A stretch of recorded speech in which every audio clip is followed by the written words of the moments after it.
निःशुल्क भागवत कथा के अध्ययन हेतु एवं साप्ताहिक कथा की तैयारी करने हेतु जो लोग भी भागवत कथा सीखने के इच्छुक हैं, जो कम समय में निःशुल्क भागवत कथा की तैयारी करना चाहते हैं, या फिर जो भी सत्संग और प्रवचन बोलना सीखना चाहते हैं, या भी अन्य जो भी लोग धर्म से जुड़े हुए ग्रंथों की जानकारी प्राप्त करना चाहते हैं, उन सभी से निवेदन है, अगर आप इस चैनल को देख रहे हैं तो कृपया हमारे चैनल के परिवार की सदस्यता को ग्रहण करें, चैनल को सब्सक्राइब करें, वीडियो पर जाकर लाइक करें, कमेंट्स करें और शेयर करें। जय श्री राधे। सभी मित्रों को प्यार भरा जय श्री राधे। भागवती गंगा परिवार में आप सभी का हार्दिक स्वागत है। मित्रों, जो भी पहली बार इस चैनल पर आ रहे हैं और जिन्होंने हमारे चैनल को सब्सक्राइब नहीं किया है, उनसे निवेदन है कि यदि आप भी भागवत कथा की साप्ताहिक तैयारी करना चाहते हैं या फिर सत्संग और प्रवचन बोलना या कहना सीखना चाहते हैं या धर्म ग्रंथों से जुड़ी जानकारी प्राप्त करना चाहते हैं, आप भी हमारे चैनल को सब्सक्राइब कर लें और हमारे परिवार की सदस्यता ग्रहण कर लें। मित्रों, बाकी जो भी इन वीडियो को देखते हैं उनसे निवेदन है वीडियो को पूरा देखें, बीच में स्किप न किया करें और वीडियो को लाइक करें, शेयर करें और उस पर कमेंट्स अवश्य करें। मित्रों, आज मैंने आपसे कहा था कि मैं लाइव आकर पढ़ाऊंगा, किंतु मैंने 2-3 बार लाइव आने की कोशिश की, किंतु मुझे इतनी ज़्यादा जानकारी उसमें नहीं है।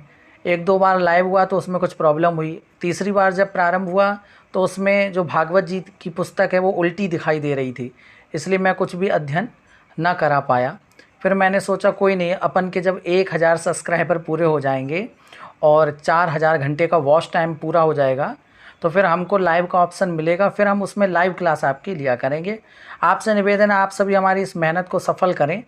मैं आपके लिए निःशुल्क इतनी मेहनत करता हूँ, अध्ययन करा रहा हूँ आपको भागवत कथा का, और वो भी इतने आसान रूप में, सरल तरीके से, तो आपको इतना तो बनता ही है कि हमारी मेहनत पर आप वीडियो को जाकर लाइक करें, सब्सक्राइब करें और चैनल को अधिक से अधिक लोगों तक पहुँचाएँ ताकि हमारी मेहनत सफल हो सके। चलिए, आज ज़्यादा समय नहीं लेता हूँ क्योंकि बहुत बार लाइव करने में ही लगा रहा और वो हो भी नहीं पाया, तो इसलिए काफ़ी टाइम व्यर्थ में ही चला गया। आइए, मैंने आपको शौनकादिक मुनियों ने जो 6 प्रकार के प्रश्न श्री सूत जी से पूछे थे, उनमें से 3 प्रश्नों का उत्तर द्वितीय दिवस की कथा कैसे बोलें पार्ट 4 में बताया। आज हम द्वितीय दिवस की कथा कैसे बोलें इसका पार्ट 5 बना रहे हैं और इसमें शेष 3 प्रश्नों का पहले हम उत्तर देंगे और फिर थोड़ा समय बचेगा तो अग्रिम कथा भी बताएंगे आपको। तो जैसा कि मित्रों आप सभी को पता है कि 6 प्रकार के प्रश्न कौन हैं। पहला प्रश्न कौन सा था? मानव के जीवन में परम धर्म क्या है? दूसरा, मंदिर में देवता कौन श्रेष्ठ है? और तीसरा, कि जो भगवान निर्गुण निराकार है उसने कौशल्या के यहाँ राम का अवतार कैसे लिया? तो 3 प्रश्न हो गए थे और 3 प्रश्नों का उत्तर भी दे दिया था। आज चौथे प्रश्न की बात करते हैं। चौथा प्रश्न जो शौनकादिक मुनियों ने भगवान सूत जी से पूछा था वह किया था कि हे गुरुदेव, मुझे यह बताएं कि कोई कहता भगवान के 2 अवतार हैं, कोई कहता भगवान के 10 अवतार हैं और कोई कहता भगवान के 24 अवतार हैं। वास्तविक में भगवान के अवतार कितने हैं? कोई कहता भगवान के कला अवतार होते हैं, कोई कहता भगवान के अंशावतार होते हैं और कोई कहता कि भगवान नारायण ही बिल्कुल स्वयं अपने रूप में ही इस पृथ्वी पर आ जाते हैं पूर्णावतार में।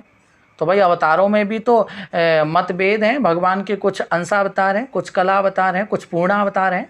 तो आज आप जानेंगे कि भगवान के वास्तविक अवतार कितने हैं।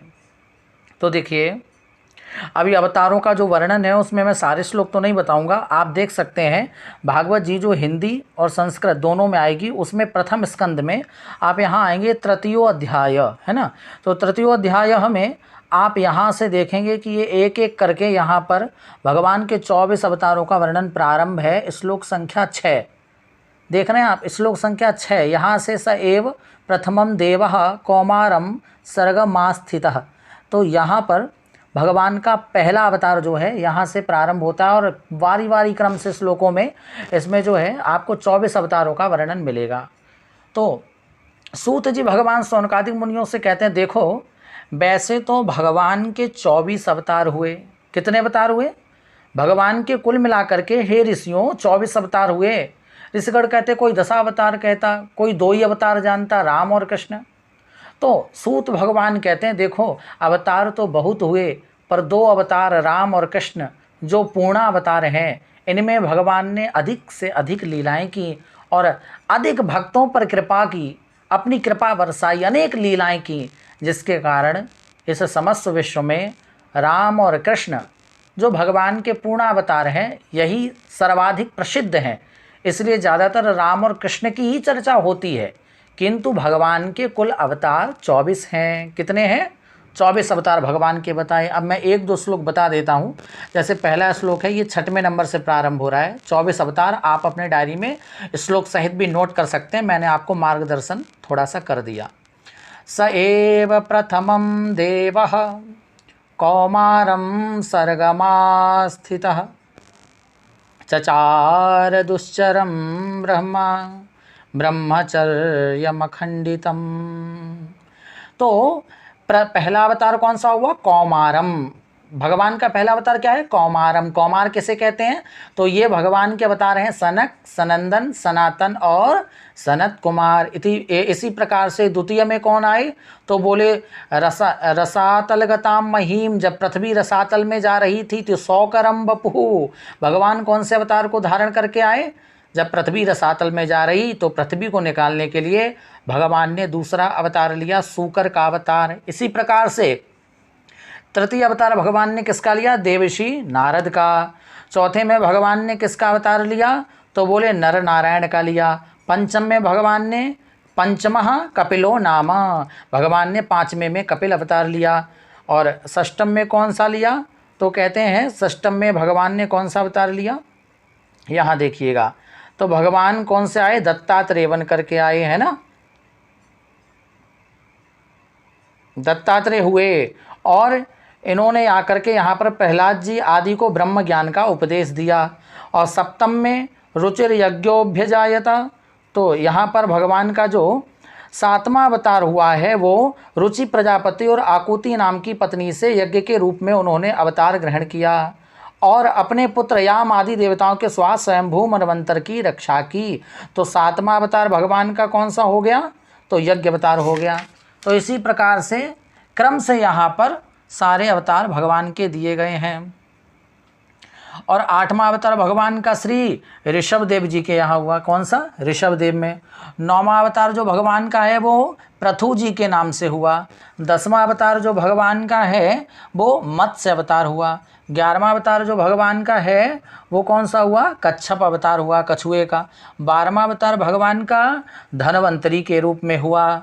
और 13वां अवतार भगवान का विश्व मोहिनी के रूप में हुआ। अब 14वां अवतार भगवान का जो है वो किसके रूप में हुआ? तो कहा नारसिंहम, चतुर्दशम नारसिंहम, नरसिंह बनकर भगवान आए और हिरण्याकश्यप नाम का जो दैत्य था उसके उदर को फाड़कर भगवान ने प्रहलाद की रक्षा की। और उसके बाद में अगला अवतार जो भगवान का हुआ वो 15वें अवतार हुआ, श्री वामन अवतार। पंचदशम वामनकम, है ना, वामनकम। तो 15वां अवतार भगवान का वामन अवतार हुआ। 16वां अवतार भगवान का कौन सा हुआ? तो 16वां अवतार भगवान का 16 में कौन सा है? परशुराम, भगवान का परशुराम अवतार हुआ। 17वां अवतार कौन सा हुआ? तो कहा 7वां अवतार हुआ सत्यवत्याम, सत्यवती के गर्भ से श्री पराशरात। और पाराशर और सत्यवती ये व्यास जी के माता पिता हैं, इन्हीं के यहाँ व्यास जी का जन्म हुआ। और अगला अवतार 18वां अवतार जो हुआ वो भगवान राम जी का हुआ। और 19वां अवतार जो भगवान का हुआ वो श्री बलभद्र जी के रूप में हुआ। और इसी प्रकार से 20वां अवतार जो है वो ठाकुर जी श्री कन्हैया जी का हुआ। 21वां अवतार कौन सा हुआ? तो कहते हैं 21वां अवतार जो है वो श्री हरि अवतार हुआ। और इसके बाद में 22वां अवतार जो भगवान का हुआ वो हंस अवतार हुआ। 23वां अवतार जो हुआ वो बुद्ध भगवान का अवतार हुआ। और 24वां अवतार है ये सबसे मुख्य है। 25वां श्लोक आपको लिख लेना है, क्योंकि जो अवतार है 24वां, इसी में कल्कि भगवान का वर्णन किया गया है। आप लोग इसको विशेष बताएंगे कि देखो अभी क्या चल रहा है, कलि प्रथम चरणे, अभी कलयुग का प्रथम चरण चल रहा है। और जब भाई कलयुग की आयु कितनी है, तो देखो सबका अलग अलग होता है ना, जैसे कि महाराज अलग अलग समय में सबकी आयु निर्धारित की गई है। 4,32,000 वर्ष का कलयुग है, और इसी का दुगना कौन था, इसी का दुगना ठीक था द्वापर। तो 4,32,000 वर्ष का जो ये कलयुग है, इसमें अभी कलि प्रथम चरण चल रहा है। और जब घोर कलयुग आएगा तब कल्कि भगवान अवतार लेंगे और समस्त प्राणियों की, भगवत चरणानुरागियों की रक्षा करेंगे, दैत्यों का नाश करेंगे। कौन? कल्कि भगवान, जिनका अवतार अभी तक नहीं हुआ। तो लोग आपसे पूछेंगे कि 24 अवतारों में कल्कि भगवान का वर्णन कहाँ है, कहाँ पर जन्म लेंगे, तो आप प्रथम स्कंद का श्लोक संख्या 25 याद कर लीजिएगा और वहाँ बताइएगा, अथासौ युग संध्यायाम दस्युप्रायेषु राजसु जनिता विष्णु यशसो नामना कल्किर्जगत्पतिः। उनको बताइएगा कि कलयुग का अंत जब समीप होगा और लोग प्रायः लुटेरे हो जाएंगे, चारों ओर दंभ होगा, पाखंड होगा, तब जगत के रक्षक भगवान विष्णु यश नामक ब्राह्मण के घर कल्कि रूप में अवतीर्ण होंगे। तो आप ये प्रमाण उनको देंगे। कहाँ पर? जब कलयुग घोर चरम पर होगा तो विष्णु यश नामक ब्राह्मण के घर भगवान कल्कि का अवतार लेकर आएंगे। इस प्रकार से 24 अवतार भगवान के सौनकादिक मुनियों को श्री सूत जी ने सुनाए और अग्रिम में कहने लगे, हे ऋषिगणों, वैसे तो भगवान के 24 अवतार हैं, किंतु इनमें 2 अति प्रसिद्ध हैं जिनका गुणगान करते आज हम लोग नहीं थकते। वो कौन से हैं? राम कृष्ण दोहु एक हैं, अंतर नहीं निमेष, इनके नयन गंभीर हैं, उनके चपल विशेष। श्री सूत भगवान कहते हैं, सौनकादिक मुनियों, राम और कृष्ण दोनों एक ही हैं। राम ने जो भी संकल्प किए, जो भी राम ने किया, उनको हम सब क्या करते हैं, अपने जीवन में धारण कर रहे हैं राम के संकल्पों को, है ना। हम लोग उनके पद चिन्हों पर चल रहे हैं, राम जी के। तो देखो, कृष्ण की कहनी को अपनाओ और राम की करनी को अपनाओ। राम ने जो किया उसको जीवन में आदर्श बनाकर स्वीकार करें, और कृष्ण ने जो कहा, जो गीता जी के उपदेश दिए, उनको जीवन में अपनाएं। राम और कृष्ण दोनों एक ही हैं, बस एक में गंभीरता राम जी ने दिखाई, मर्यादा दिखाई, तो उस मर्यादा में थोड़ा सा भगवान ने वात्सल्य रस नहीं ले पाया, तो अगली बार माधुर्य रस, वात्सल्य रस और प्रेम पाने के लिए भगवान कृष्ण बन गए।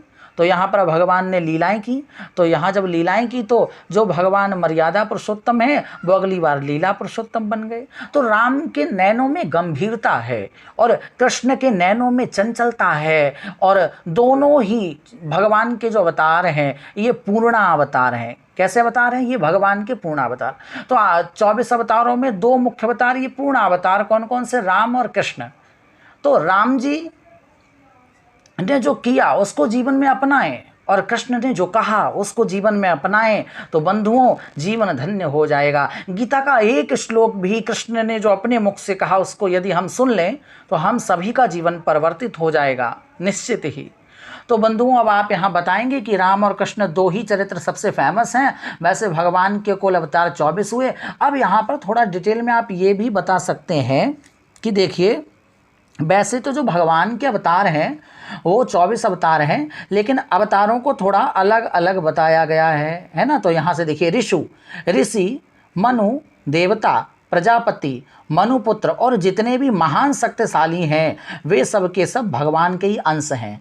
अंश मतलब समझते हैं ना, जैसे गंगा माँ पूर्ण है, और हमारे घर के गंगाजली में भरा हुआ जो गंगाजल है वो गंगा जी का अंश है। भाई गंगा बृहद रूप में है, कहाँ? हिमालय से हरिद्वार, है ना, गंगोत्री, ये गंगा जी यहाँ पर क्या है? पूर्ण रूप में। और घर की गंगाजली में जो है गंगाजल वह क्या है? वो अंश है। तो इसी प्रकार से राम और कृष्ण भगवान के पूर्ण अवतार हैं, लेकिन ये जो मनुपुत्र हैं, देवता हैं, प्रजापति हैं, ऋषि हैं, ये भगवान के अंश हैं। इसी प्रकार भगवान के लीला कलावतार भी हैं, तो लीलावतार भी हैं, अंशावतार, कलावतार और पूर्णावतार। इस प्रकार से भगवान के अवतारों का भी यहाँ वर्णन किया गया है। तो आप इन श्लोकों को भी नोट कर लीजिएगा बाकायदा। तो आप यहाँ पर भगवान के कुल 24 अवतारों का वर्णन श्लोक सहित भी सुना पाएंगे, और अन्यथा आप 24 नाम जो बताए उनको एक एक करके नोट कर लें और उनको बता दें। तो कुल मिलाकर भगवान के अवतार कितने हैं? 24 हैं। सबसे प्रसिद्ध कौन से हैं? 2, राम और कृष्ण। अब 4 प्रश्न कंप्लीट हो गए। 5वां प्रश्न क्या किया था कि वक्ता कौन सा श्रेष्ठ है, जो गागर में सागर भर दे या फिर जो छोटी बात को बहुत बड़ा करे। तो साधोत्र यत्सारम समुद्धृत्य मनीषया, सार जो है वह हमें बताने की कृपा करें। तो इस प्रकार से सूत भगवान शौनकादिक मुनियों से कहते हैं, देखो वक्ता वही श्रेष्ठ है जो ज़्यादा जगह घुमाए ना, इधर उधर की बातें ना करे। वक्ता कौन सा श्रेष्ठ है? जो सब जगह हमें ना घुमाए, केवल बस हमें मूल पॉइंट पर लेकर के आए। क्या करे? हमें मूल पॉइंट पर लेकर के आए कि भाई ऐसा कर लो तो इस बात को करने से हम पर भगवान की कृपा हो जाएगी। तो गागर में सागर कैसे भरेगा? कि बस हम एक ही बात बताएं कि कृष्ण प्राप्ति करना जीवन का परम धर्म है, और कृष्ण की प्राप्ति कैसे होगी, क्योंकि सबसे बड़ा धर्म यही है। तो यथा तरोर मूल निषेचनेन तृप्यन्ति तत्स्कंद भुजोपशाखाः। यथा तरोर मूल, जिस प्रकार से वृक्ष की जड़ में हम पानी डालते हैं, ऊपर पत्ते भी हरे होते हैं, फूल भी आते हैं, फल भी आते हैं।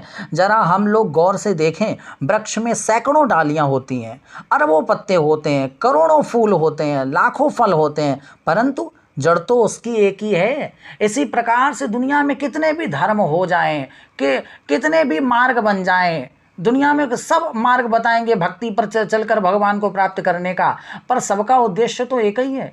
चाहे कितने भी धर्म हो, चाहे भाई आप क्रिश्चियन को अपनाओ, चाहे आप मुस्लिम धर्म को अपना लो, चाहे आप हिंदू हो, आप कुछ भी हो जाएं, चाहे आप दुर्गा की पूजा करें, चाहे काली की पूजा करें, चाहे आप उपासना करें, चाहे संध्या करें, लेकिन उद्देश्य तो यही है कि हमें अल्लाह की प्राप्ति हो, हमें गुरु नानक की प्राप्ति हो, हमें गोविंद की प्राप्ति हो। चाहे जो भी धर्म ले लो, उद्देश्य सबका एक ही है, गॉड की प्राप्ति। तो भाई वृक्ष में फल भी हैं, फूल भी हैं, पत्ते भी हैं, शाखाएं भी हैं, पर जल केवल कहाँ डालते हैं? जड़ में, और सब हरे भरे हो जाते हैं। इसी प्रकार से हम अपने जीवन में केवल ठाकुर जी की प्राप्ति का उद्देश्य बनाएं, चाहे कुछ भी करें, लक्ष्य एक ही होना चाहिए, गोविंद की प्राप्ति। तो अपनी बात को ज़्यादा शब्दों में ना कहकर जो कम शब्दों में पूरी बात समझा दे और जीवन का लक्ष्य बता दे, वही वक्ता सबसे श्रेष्ठ है। अंतिम प्रश्न किया था कि जब भगवान धर्म की रक्षा के लिए ही आते हैं, तो भाई द्वापर युग में भगवान श्री कृष्ण ने जब अपनी लीला पूरी की और पूर्ण करके भगवान जाने लगे, तब उद्धव जी ने कहा, हे गोविंद, आप धर्म की रक्षा के लिए आए थे, आप जा रहे हैं इस धरा को छोड़कर, अब धर्म की रक्षा कौन करेगा?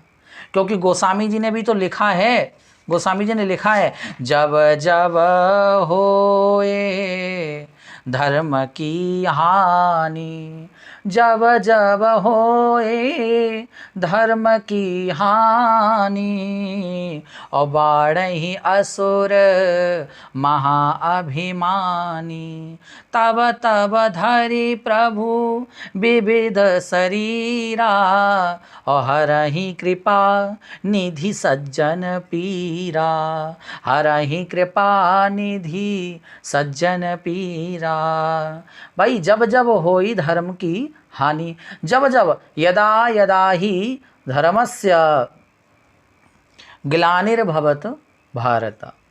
तो कहा गया है कि जब जब धर्म की हानि होती है, क्या होती है? जब जब धर्म की हानि होती है, अधर्म बढ़ता है, दुष्ट लोग अत्याचार करते हैं, जब घोर चारों ओर त्राही त्राही मस्ती है, राक्षस लोग भक्तों पर अत्याचार करते हैं, चारों ओर भजन करना भी सुलभ नहीं रहता, जहाँ देखो वहाँ दुष्ट लोग विध्वंस करते हैं, तब भगवान अवतार लेते हैं। तो द्वापर में जब भगवान लीला पूर्ण करके चले गए, तो फिर धर्म तो अकेला ही रह गया होगा, क्योंकि अभी कल की अवतार तो कलयुग में हुआ ही नहीं, और भगवान भी चले गए तो धर्म की रक्षा कौन कर रहा है? ये धर्म कहाँ गया? तो उत्तर मिलता है कि देखो, भगवान जब द्वापर युग में लीला को पूर्ण करके जा रहे थे, उस समय उन्होंने विचार किया यदि मैं चला जाऊंगा तो धर्म की और भक्तों की रक्षा कौन करेगा, इसीलिए मैं भक्तों के बीच से जाऊंगा नहीं, उनके मध्य रहूंगा। तो भगवान ने एक विचार किया।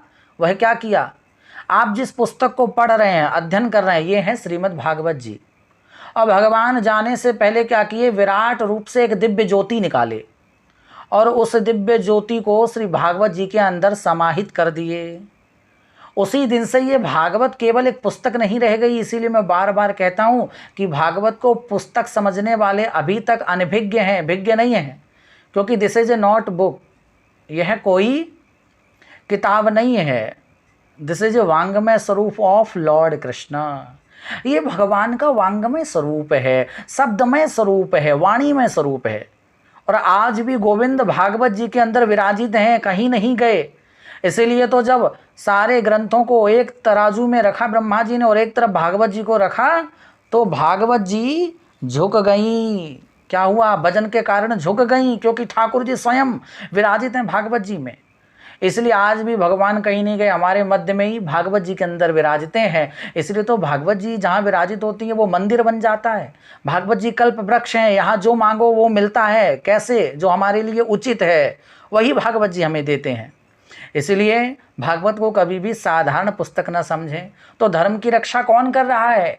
भागवत जी के अंदर विराजित भगवान ठाकुर जी आज भी हम सभी की और धर्म की रक्षा कर रहे हैं। इस प्रकार से यह जो है 3 प्रश्नों के उत्तर विस्तार पूर्वक श्री शौनकादिक मुनियों को श्री सूत भगवान ने दिए।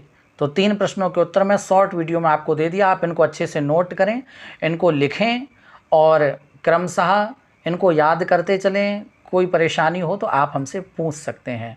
मित्रों, वीडियो को लाइक करें, शेयर करें और इस पर कमेंट्स अवश्य करें। आगे का वीडियो आपको अच्छी प्रकार से बना करके कल परसों में आपको भेजूंगा। सभी को जय श्री राधे, जय श्री श्याम।